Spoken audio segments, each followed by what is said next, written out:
Bonjour, ici Thierry, agriculteur d'aujourd'hui.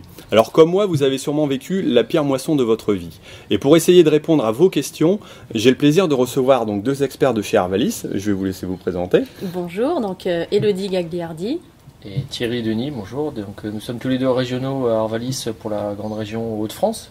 Et nous sommes venus essayer d'apporter des éléments d'explication pour ces rendements très décevants par rapport à l'année. D'accord. Donc on va plutôt se cantonner à parler de votre secteur, donc qui est les Hauts-de-France, même si on va retrouver des généralités sûrement sur toute la France. Alors avant toute chose, on peut aussi repositionner le contexte 2016, qui est une année jamais vue en termes de résultats de rendement. On est sur une moyenne Nord-Pas-de-Calais et Picardie qui tourne autour de 55-65 quintaux, avec des minimums très bas qui descendent en dessous les 30 quintaux, voire moins. Et des maximums qui atteignent difficilement les 70-75 quintaux, avec tout de même un gradient quand même important entre la bordure maritime, où on a des résultats qui peuvent atteindre les 80, 85, voire 90 quintaux, et puis l'intérieur des terres.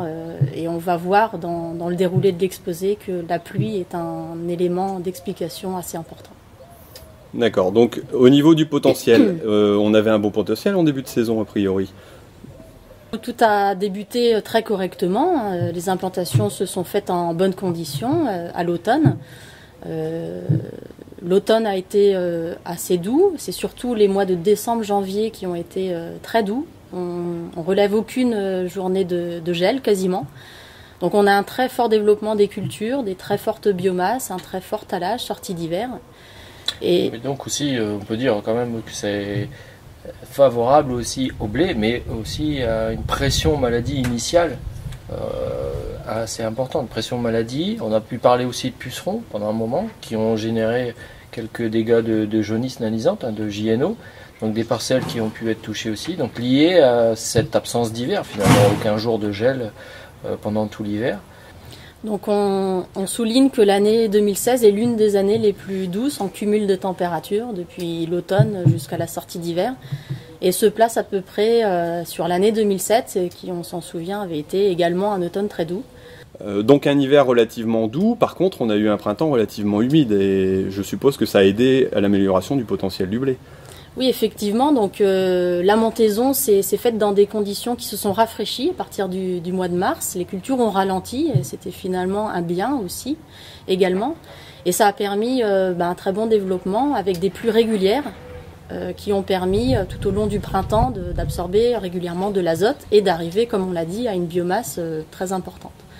Mais en parallèle de ça, ça a aussi amené des très fortes contaminations de maladies, en particulier de septoriose. Et on va le voir qui s'est poursuivi jusqu'à la floraison et également d'une très forte pression fusariose. Donc on partait sur un potentiel élevé avec un risque élevé aussi en maladie, ce qui arrive de temps en temps mais qu'on arrive à maîtriser globalement correctement. Par contre, qu'est-ce qui a fait que par la suite on est arrivé à un décrochage ? Bien, fin mai, début juin, il y a eu un accident climatique extrême, donc on l'a tous vu à la télé, il y a eu des inondations dans le centre de la France et le nord a également été touché. Il s'est abattu en quelques jours l'équivalent d'un mois de pluie, qui coïncidait également avec des très faibles rayonnements pendant la phase très sensible où le blé fleurit en fait, et donc c'est cette période où on a la fécondation des grains. Donc on a un nombre de grains qui est réduit.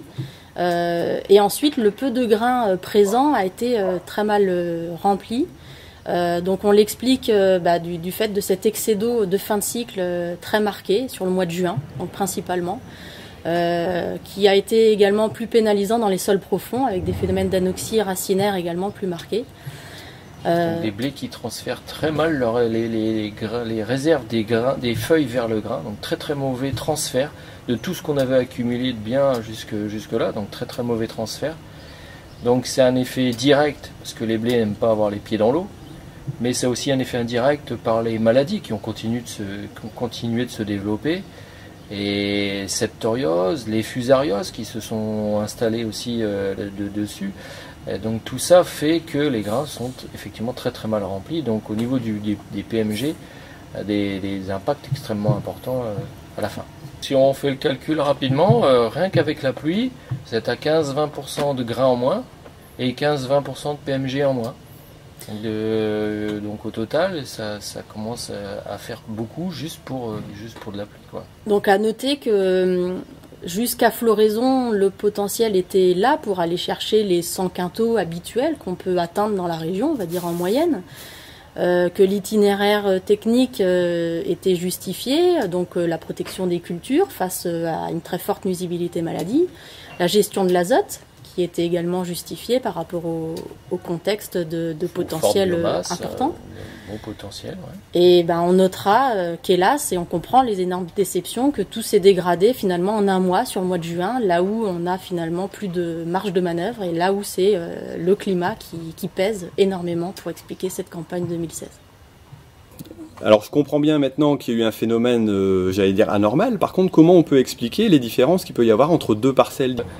Toutes les parcelles ne sont pas forcément au même stade au moment de cet épisode dramatique dont on a parlé.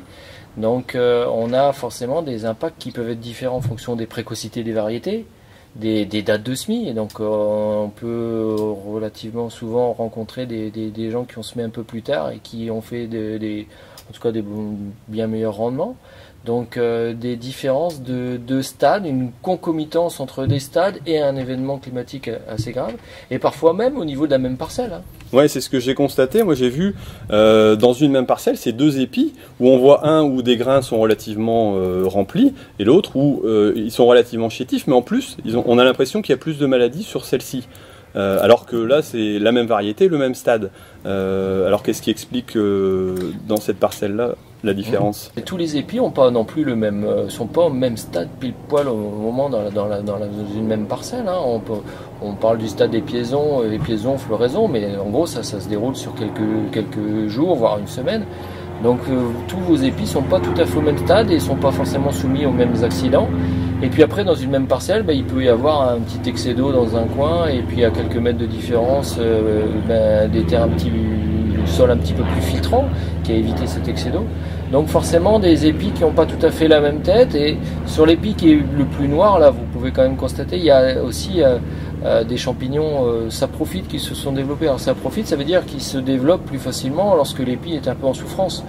Et donc entre une plante qui est déjà un peu plus saine et une plante qui a déjà un peu plus de mal à se développer, des impacts complètement différents en termes de développement. Et donc tous ces champignons vont aussi handicaper finalement la suite du remplissage, et ça crée des extrêmes pas possibles entre des épis qui sont parfois à quelques dizaines de centimètres. Ici sur le visuel présenté, on voit des résultats d'épis un peu différents. Est-ce que vous pouvez me les expliquer? Là, ça résume bien la catastrophe de 2016. Donc ça montre bien qu'à l'intérieur de ces épis qui étaient touchés par la maladie visuellement, on voit les défauts de fécondation. Donc on voit les petits grains qui n'ont pas été fécondés, donc qui ont avorté. Voire beaucoup ont disparu, et puis le peu qui ont été fécondés ont abouti à des grains qui se sont remplis très très difficilement. Donc on voit des grains tout petits, et lorsqu'on fait le tri sur le dernier visuel, on voit qu'au final il en reste très peu et ils sont assez mal remplis. Comment donc on peut conclure un peu le bilan de cette année au niveau des résultats? Jusqu'à fin mai, tout allait bien, bon potentiel, et là on a un événement climatique exceptionnel sur lequel on ne peut pas trop agir, et qui a fait effectivement de grosses pertes de rendement. Donc au travers de la fertilité, on l'a dit, au travers du PMG, et donc aboutir à des rendements qui sont de l'ordre de 30 à 40% de moins que ce qu'on a pu rencontrer ces dernières années. Année extrême, résultat extrême, j'allais dire. Et est-ce qu'il faut modifier nos pratiques pour autant? Alors on a essayé de montrer que la conduite des cultures était justifiée, cette campagne. Donc tout n'est pas acheté à la poubelle, bien évidemment. Et c'est vrai que la leçon peut-être de cette année sera d'essayer de réduire les risques en diversifiant sa plage de semis, sa plage d'implantation, ses précocités variétales, qui, on l'a vu cette année, ont pu permettre à certaines situations d'échapper par des phénomènes d'évitement physiologique aux extrêmes climatiques qu'on ne maîtrise pas. Donc, on peut le voir cette année finalement, si on parle de variétés, les variétés les plus tardives étaient un peu plus avantagées cette année, alors que l'année dernière c'était plutôt les précoces qui étaient avantagées. Donc au total, on comprend bien qu'il faut toujours garder une certaine variabilité, une variété, des variétés précoces, des variétés tardives, et essayer d'extrémiser. C'est toujours facile à dire, mais essayer d'extrémiser les dates de semis par rapport au risque maladie, par rapport à des risques climatiques qui finalement s'intensifient d'année en année. On voit bien que c'est la variabilité qui va faire qu'on va pouvoir s'en sortir un peu plus facilement. Il me restait quelques questions à vous poser pour répondre aux questions des auditeurs, si je peux vous les faire. Moi, j'avais déjà une première remarque. Il y a des écarts assez importants entre les différentes variétés. Est-ce que cette année est fiable, j'allais dire, au niveau du choix des variétés, ou est-ce qu'il ne faut pas en tenir compte ? Alors c'est vrai que cette année, on a vu, il y a énormément d'éléments d'explication qui peuvent être à l'origine d'une forte variabilité dans les essais. Donc certains sites vont être plutôt favorisés pour les tardifs, d'autres plutôt pour les précoces. Certains sont touchés plus par de la fusariose. Donc en fait le classement variétal... De l'averse, hein. Tout à fait, de l'averse, de la septoriose. Donc le classement variétal est très dépendant en fait du site. Et on a finalement une forte variation de la réponse. Avec des extrêmes. Donc pas une année à prendre en compte au niveau du choix de la variété. En tout cas, à prendre avec des pincettes, hein, effectivement. Donc pas forcément éjecter des variétés, certaines variétés qui ont déçu cette année, bien replacer tout en pluriannuel, parce que c'est bien sur du pluriannuel qu'on va juger ces variétés. Effectivement, si elles étaient mauvaises aussi l'année dernière, qui étaient à l'opposé, on va les enlever. Mais si c'est juste cette année, une année un peu exceptionnelle, faut être prudent. Voilà, donc il faut bien regarder finalement les préconisations sur plusieurs années. C'est la régularité d'une variété qui va être prioritaire dans son choix, dans son assolement. Essayer de réserver les nouveautés pour un pourcentage plus petit dans l'exploitation, et réserver, on va dire, la place pour les variétés confirmées depuis de nombreuses années. Donc toujours implanter plusieurs variétés et ne pas forcément prendre en compte, cette année est à mettre entre parenthèses pour les résultats pour certaines variétés, quoi. Ouais, tout à fait. Ok. Autre question, j'ai Passion Agri 80 qui me dit, est-ce qu'un traitement après les intempéries aurait été utile ?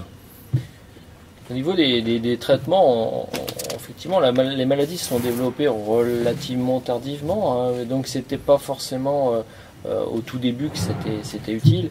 Donc mais on a vu que le poids du traitement à dernière feuille, mais le traitement à floraison était excessivement important.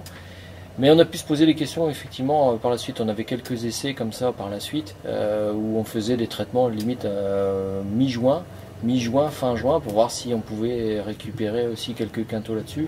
Et les quelques essais qu'on avait montrent qu'on récupérait 2-3 quintaux. Donc vous voyez, il y avait 2-3 quintaux, rien à voir avec les 30 ou 40 qu'on a perdus avec la pluie, quoi. Donc ça pouvait aider, mais ça n'aurait pas sauvé, en tout cas.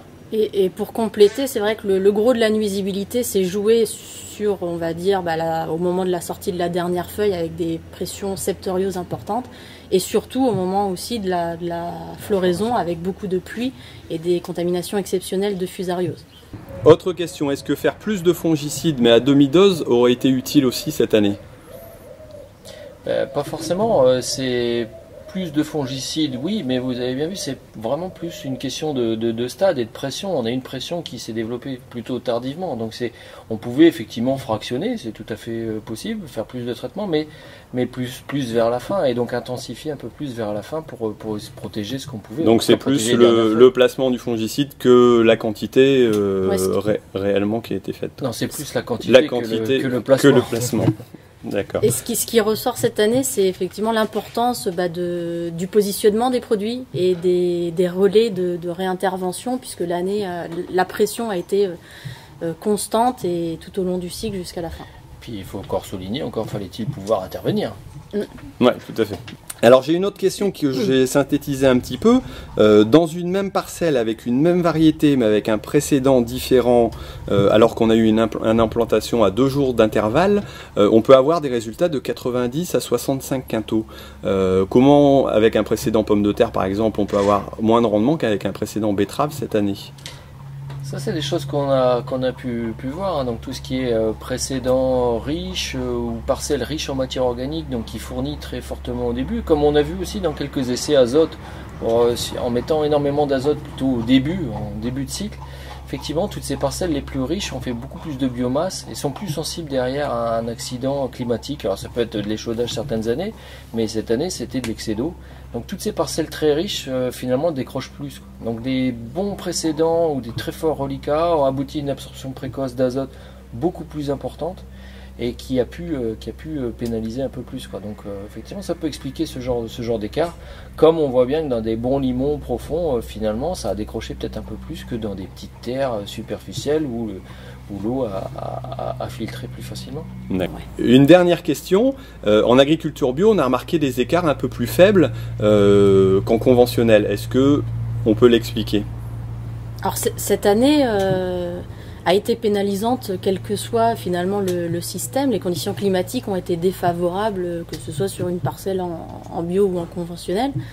Maintenant, on peut peut-être penser que l'écart est peut-être réduit entre les deux si les implantations sont par exemple plus tardives en système bio, ce qui est habituellement le cas, du fait du phénomène d'évitement des accidents qu'on a rencontrés pendant la floraison. C'est peut-être une piste. C'est vrai que l'année dernière, probablement que l'écart entre le bio et le conventionnel était plus important que cette année. Cette année, effectivement, l'écart est plus réduit entre certaines parcelles. De là à pousser l'un système plutôt qu'un autre, on voit bien que finalement tous ces deux systèmes finalement ont été soumis aux mêmes accidents climatiques. D'accord, donc l'écart est plus dû en fonction de la date d'épiaison et donc du moment où il a subi les intempéries, qu'en réalité le système lui-même avec l'apport d'azote ou les traitements, quoi. Et puis peut-être un peu des variétés peut-être globalement un peu plus tolérantes aussi, donc c'est pour ça que ça peut réduire un petit peu les écarts finalement cette année. Bon, merci pour toutes ces réponses à chaud, j'allais dire, juste en fin de saison. Alors j'espère que vous aussi, comme moi, vous avez un peu mieux compris la saison qu'on a pu avoir. Et puis, je vous dis sûrement à bientôt, peut-être pour des conclusions un peu plus poussées, qui pourront nous permettre encore de mieux comprendre ce qui s'est passé. Merci également, et c'est sûr qu'on va certainement apprendre encore beaucoup de choses cette année. On va travailler tous les résultats et on aura d'autres éléments complémentaires. Donc je suppose qu'on pourra se rapprocher de vous pour avoir d'autres renseignements au niveau du site Arvalis éventuellement. Je vous mets les coordonnées ici en dessous. Et puis de vous contacter soit directement, soit par l'intermédiaire de votre COP ou de votre négoce. Ouais, pour relayer tout ça, ouais, tout à fait. Ok, merci beaucoup. Merci, au revoir. Merci, au revoir.